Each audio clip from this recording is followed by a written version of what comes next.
ধরুন আপনি গাড়ি চালিয়ে যাচ্ছেন, তিন মাথার মোড় পড়ল, এবার অ্যারো দিয়ে বিভিন্ন জায়গায় যাওয়ার একটা রাস্তার খোঁজ থাকে একটা বোর্ডে, কিন্তু সেই বোর্ডে পূর্ব বর্ধমানে লেখা আছে তৃণমূল কংগ্রেসের পার্টি অফিস, এদিকে যাওয়া যায়, আর তা নিয়েই বিতর্ক। দেখুন,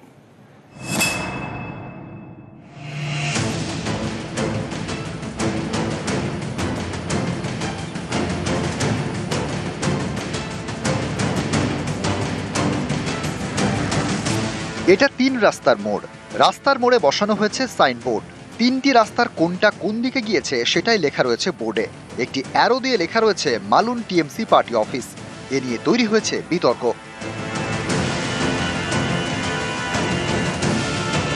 পূর্ব বর্ধমানের কেতুগ্রাম ব্লকে পাণ্ডুগ্রাম গ্রাম পঞ্চায়েত গত বছর পথশ্রী প্রকল্পে এখানে মালুন এবং পাণ্ডুগ্রাম হাসপাতালের মধ্যে একটি রাস্তা তৈরি হয়।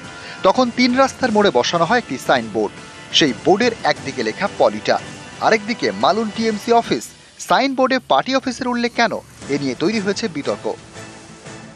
এখানে পার্টি অফিস করে যে এই দিকটা তিনটি গ্রাম আছে, এখানে কি রাস্তা হওয়ার সময় কি নাম দেবে, এই পার্টি অফিসটা আছে বলে পার্টি অফিসের নামটা দিয়েছে। ওই দিকটা হাসপাতাল আছে পাণ্ডুগ্রাম। পঞ্চায়েতের যারা মেম্বার আছে তারাই তো নামটা দিয়েছে, দেওয়া তো নিয়ম নয়। নিয়ম তো এখানটা এই গ্রামের এই চণ্ডীর বাড়িটা দেওয়া নিয়ম ছিল। সরকারি পয়সা খরচে ওই রাস্তা তৈরি হয়েছে, আর ওখানে নামকরণ করা হয়েছে টিএমসি পার্টি অফিস পর্যন্ত। তার মানে সরকারি খরচে নিজের পার্টির একটা প্রচার চেষ্টা চলছে এখানে। তারা নিজেদের প্রচারের জন্যই এই রাস্তা বেছে নিয়েছে। যদি কেউ এ সম্বন্ধে অভিযোগ করে, আমি বলবো সেটা ঠিক অভিযোগ করছে না, বোঝানোর জন্যে বা মানুষের পরিচিতির জন্য এই নামটা দেওয়া হয়েছে।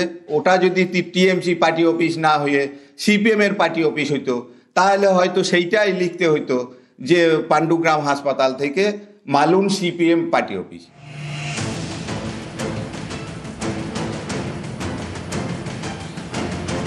পূর্ব বর্ধমান থেকে রণদেব মুখোপাধ্যায়, নিউজ 18 বাংলা।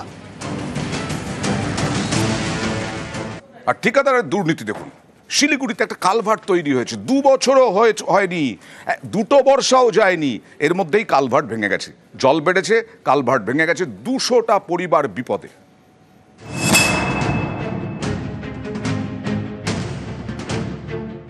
নদীর উপর কালভার্ট মাত্র 2 বছর আগে তৈরি হয়েছে, এখনো রং চটেনি। এরই মধ্যে কালভার্টে ফাটল, একদিকের গার্ডওয়ালও ভেঙে পড়েছে। গার্ডওয়াল ভেঙে একেবারে নদীতে। এ ছবি শিলিগুড়ির নকশালবাড়ি। কালভার্টের এমন অবস্থা নিয়ে ক্ষোভ উগরে দিয়েছে স্থানীয়রা। তাদের নিশানায় ঠিকাদার। বাসিন্দাদের প্রশ্ন, সরকার তো খরচ করছে, কিন্তু ঠিকাদার কেমন কাজ করলেন যে 2 বছরের মধ্যেই ভেঙে পড়ল কালভার্টের গার্ডওয়াল? আমরা প্রথম থেকেই অভিযোগ করেছিলাম যে রাস্তাটা, আমার ব্রিজটা যাতে ভালো হয়, কিন্তু আমাদের কথা অমান্য করে এরা অনেক অজুহাত দেখিয়ে আমাদের কাজটা করাইছে। তার যে এখন খারাপ রাস্তা হয়েছে, খারাপ ফল যে পাওয়া যায় সেটা আপনারা আমাদের সামনে দেখতেছি বা আপনারা দেখতে পারেন। নকশালবাড়িতে হাতিঘিসা গ্রাম পঞ্চায়েতের মহাসিং জোন, এখান দিয়ে বয়ে গিয়েছে বামুনঝোড়া নদী। বছর 2 আগে এই নদীর উপর তৈরি হয় 8 মিটার লম্বা কালভার্ট। এর জন্য খরচ হয় 15 লক্ষ টাকা। গত কয়েকদিনের বৃষ্টিতে উত্তরবঙ্গের বিভিন্ন নদী এখন ফুঁসছে, জল বেড়েছে বামুনঝোড়াতেও। এতেই বিপত্তি। তৈরির 2 বছরের মধ্যেই কালভার্টে ফাটল, ভেঙে পড়েছে একটি গার্ডওয়াল। কালভার্টের ওপর রাস্তার একদিকেও ফাটল। ঠিকাদারের বিরুদ্ধে উঠেছে গাফিলতির অভিযোগ। এই 3 দিন 4 দিন আগে একটা বৃষ্টি হলো, ওই বৃষ্টির মধ্যে ব্রিজটা ভেঙে গেল। 2 বছর হলো কাজ করা, তো আমাদের একটু মুশকিলেই হয়ে যাবে এই ব্রিজ ভেঙে গেলে। তো একটু তাড়াতাড়ি বানানোর চেষ্টা করলে একটু ভালো হয়। দুর্ঘটনা হবেই, এই রাত্রে এখন বড় গাড়ি আসলেই দুর্ঘটনা হতে পারে। আমরা যে এজেন্সি কাজ করেছে তাকেও চিঠি করব, আমরা সিদ্ধান্ত নিয়েছি, এবং এই কাজটা বিসিডব্লিউ কাজ। তারপরেও যেহেতু পঞ্চায়েত সমিতিতে আমরা দায়িত্বে আছি, আমরা দায়িত্ব নিয়ে বলছি 2-1 দিনের মধ্যেই বর্ষার জলটা একটু কমলে পড়ে আমরা সেখানে গিয়ে দেখে নিই কতটুকু কি ব্যবস্থা করা যায়, সেটা আমরা অবশ্যই করব। নকশালবাড়ি থেকে বিশ্বজিৎ মিশ্র, নিউজ 18 বাংলা। 14 এপ্রিল কোচবিহারের সীতায় বিজয় বৈদ্য সেতুর হাল দেখিয়েছিলাম। একেবারে রুগ্ন ছিল, প্রায় ভেঙে পড়ার অবস্থায়। তার মধ্যে উঠে গেল মালবাহী গাড়ি, আর একেবারে ভেঙে পড়ল সেই বিজয় বৈদ্য সেতু।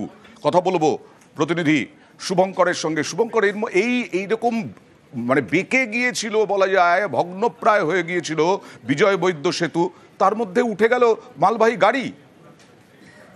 হ্যাঁ পরানদা, একেবারেই এই যে সেতুটি, এই সেতুটি কিন্তু দীর্ঘদিন ধরেই খুব বাজে অবস্থা ছিল, রুগ্নপ্রায় যে কোনো সময় ভেঙে যাওয়ার একটা আশঙ্কা ছিল স্থানীয় বাসিন্দাদের মধ্যে। এবং সেই সেতুর ওপর দিয়ে প্রতিদিনই পণ্যবাহী গাড়ি, পিকআপ ভ্যান, টোটো এগুলো চলাচল করতো। তারাও কিন্তু যে কোনো দিন ভেঙে পড়তে পারে বলে আশঙ্কা করছিল, এবং সেই আশঙ্কাই সত্যি হলো।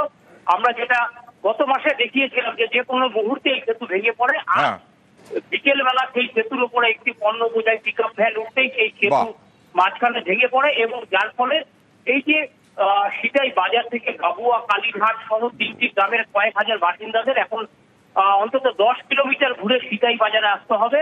যদিও গোটা বিষয়টি নিয়ে এলাকার বাসিন্দা তথা সাংসদ জগদীশ বর্মা বসুনিয়ার সঙ্গে আমরা কথা বলেছিলাম। তিনি জানিয়েছেন দ্রুত যাতে সেখানে সেতু নির্মাণ করা যায় সেই জন্য। ঠিকই তো, না হলে কয়েক হাজার মানুষ একেবারে বিপাকে পড়বেন।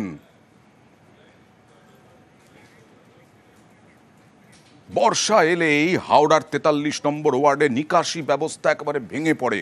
সেই নিকাশি ব্যবস্থা যাতে ভেঙে না পড়ে তার জন্য তিনটে পাম্পিং স্টেশন তৈরি হচ্ছে।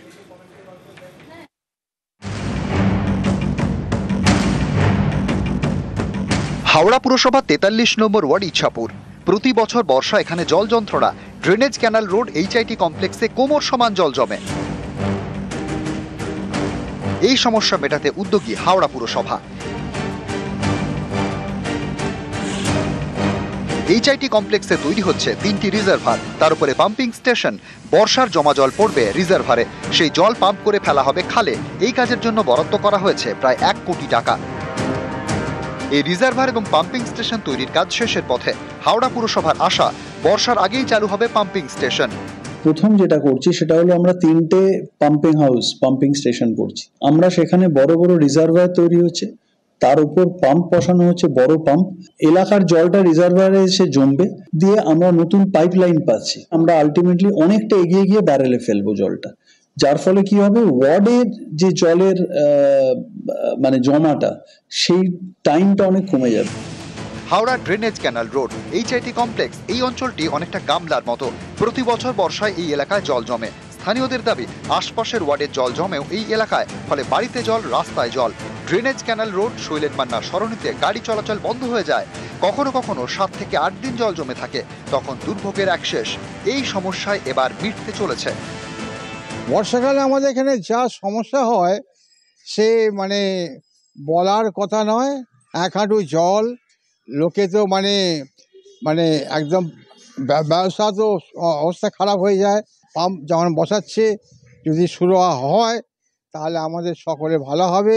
বর্ষায় যে জমা জল এবং এর যে জল যন্ত্রণা থেকে মুক্তি, তো এটার জন্য বিগত বহুদিন ধরেই আমাদের প্রাক্তন পৌরপিতা, বর্তমানে প্রশাসক মণ্ডলীর সদস্য হাওড়া পুরসভার দেবাংশু দাস মহাশয়, উনি আন্তরিকভাবে চেষ্টা করেছেন। যখন জল জমে গেছে, পাম্প নিয়ে এসে বার করার চেষ্টা করেছেন।